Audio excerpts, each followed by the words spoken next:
మీరందరూ చూశారు 2014 నుంచి 2019 వరకు ఒక పరిపాలన,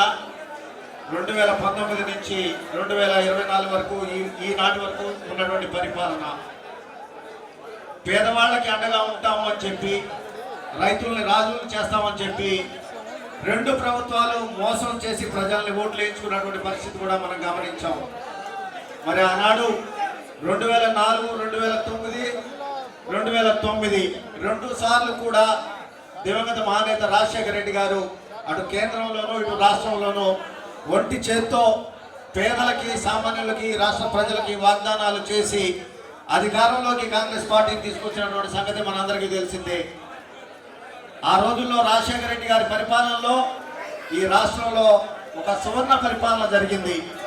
పేదవాళ్ళు గొప్పవాళ్ళయ్యారు, రైతులు రాజులయ్యారు. కానీ ఈనాటి పరిపాలనలో పేదవాడు ఎలా ఉన్నాడు, రైతు ఎలా ఉన్నాడు అనేది ప్రత్యక్షంగా చెప్పాల్సినటువంటి పరిస్థితి లేనే లేదు. ఒకవైపున షర్మిలమ్మ గారు కాంగ్రెస్ పార్టీ సారథ్యంలో ఇవాళ ప్రజల ముందుకు వచ్చిన తర్వాత తెలుగుదేశం పార్టీ, జనసేన పార్టీ, అదేవిధంగా బీజేపీ పొత్తులతో అల్లాడిపోతా ఉంటే, మరొక వైపున వైఎస్ఆర్ కాంగ్రెస్ పార్టీ షర్మిలమ్మ గారు రాకముందు వైనాట్ 175 అన్నటువంటి పార్టీ తిరిగి ఈ రోజున దేవుడి దయ ఉంటే అధికారంలోకి వస్తాము అని చెప్పి అంటా ఉన్నారు అని అంటేనే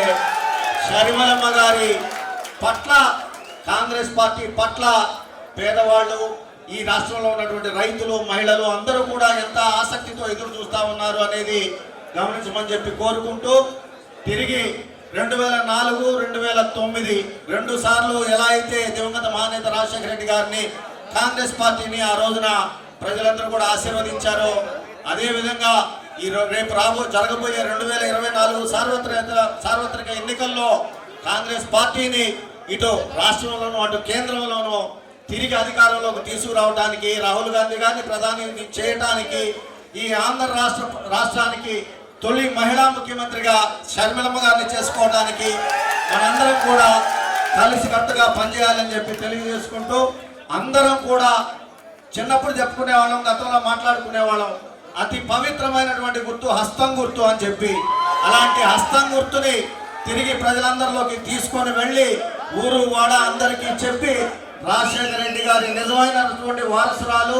రాజశేఖర రెడ్డి గారి పరిపాలన తీసుకురాగలిగింది ఒక్క షర్మిలమ్మ గారే అని చెప్పి ప్రజలందరికీ కూడా ఇంటింటికి మనందరం కూడా వెళ్ళి వివరించి చెప్పి, అటు తెలుగుదేశం పార్టీ, ఇటు వైఎస్ఆర్ కాంగ్రెస్ పార్టీ ఏ విధంగా ప్రజలను మోసం చేసిన అధికారం కోసం అనే దాన్ని మనం తెలియచెప్పి కాంగ్రెస్ పార్టీని తిరిగి అధికారంలోకి తీసుకురావాలని చెప్పి నేను మిమ్మల్ని అందరినీ కోరుకుంటూ, నాకు ఇచ్చినటువంటి ఈ అవకాశానికి అందరికీ పేరు పేరున నమస్కారాలు తెలియజేసుకుంటా ఉన్నా. జై కాంగ్రెస్, జై జై కాంగ్రెస్.